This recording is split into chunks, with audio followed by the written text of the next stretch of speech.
News, सच जरूरी है। दर्शकों नमस्कार, मैं हूं निशान भाई, आप देख रहे हैं एमएनएस न्यूज टीवी। दर्शकों, आज मैं आपको जो घटना बताने वाला हूं, पिछले बार मैंने बताया था कि जो सदाशिव बारकू वलथरे है और इसका जो बेटा है चंद्रशेखर सदाशिव वलथरे, इन दोनों ने मिलकर 60 लाख रुपए का घोटाला किया है करके मैंने आपको बताया था।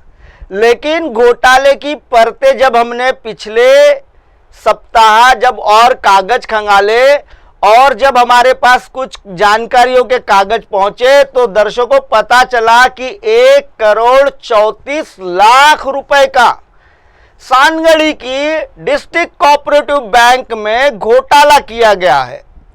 1,34,00,000 रुपए गरीब जनता के पैसे पर यह जो सदाशिव बारकू वलथरे है और चंद्रशेखर सदाशिव वलथरे, इन दोनों बाप बेटों ने मिलकर 1,34,00,000 रुपए का घोटाला किया हुआ है।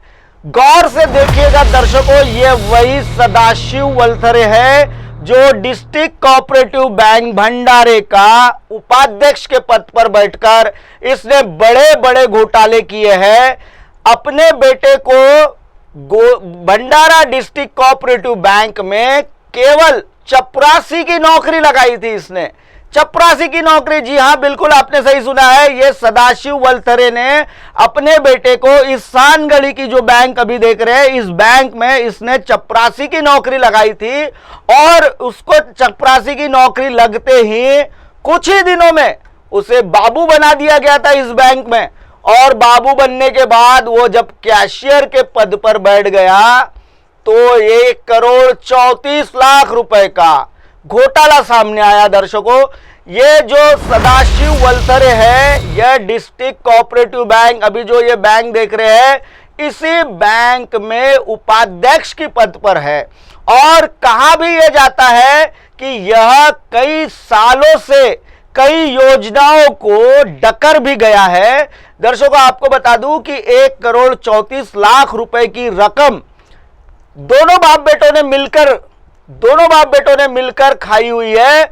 और जब यह मामले की जब लोगों को पता चला तो बड़े बड़े अकाउंट जो थे, जैसा कि सानगढ़ी में सिंधु टेकाड़े नाम की महिला का अकाउंट था, दीपाली टेकाड़े, SA निर्वाण, पुंडलिक ठाकरे और शेरवंता कांबड़े, ये जो अकाउंट बताए हैं मैंने, इन लोगों के अकाउंट में 5-5, 10-10 लाख रुपए की हेराफेरी थी। और जब इन्हें पता चला और इन्होंने शिकायत की, तब जाकर ये जो सदाशिव वलथरे, पिछली बार मुझे फोन पर इसका CVR भी मेरे पास इसका रिकॉर्डेड है और उसने मुझे कहा था कि मैं चंद्रशेखर वलथरे से, मेरा लड़का से कोई बात नहीं होती और कुछ नहीं होता, ऐसा कहकर उसने पल्ला झाड़ा था।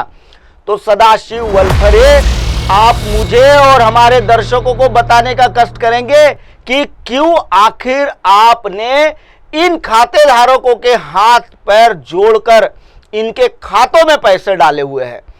1,34,00,000 रुपए का गबन किया गया है और उसकी जांच अभी पूरी हो चुकी है। मामला चुनाव के बाद दर्ज भी हो जाएगा, क्योंकि यह एक क्रिमिनल लॉ है और इसी तहत इन्होंने जो धोखाधड़ी की हुई है, आखिर इन पर FIR तो दर्ज होगी।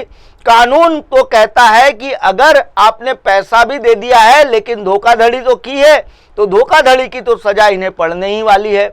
दर्शकों, आपको बता दूं कि सदाशिव वलथरे ने लगभग मच्छी मार की संस्था होती है, उसके लिए एक 94 में प्रोजेक्ट लेके आए हुए थे और 94 से 99 तक के वो प्रोजेक्ट ही इन्होंने लगभग 3,22,00,000 रुपए का प्रोजेक्ट किस तरीके से चंपत लगाया और किस तरीके से लगभग 80 कर्मचारियों को इन्होंने बेरोजगार किया, इसका भी मैं खुलासा करूंगा। दर्शकों, कल देखिएगा इसी समय पर सदाशिव वलथरे का मच्छीमार संस्था का किस प्रकार से हाल बेहाल किया है वो बताऊंगा। बने रहिए दर्शकों MNS न्यूज पर।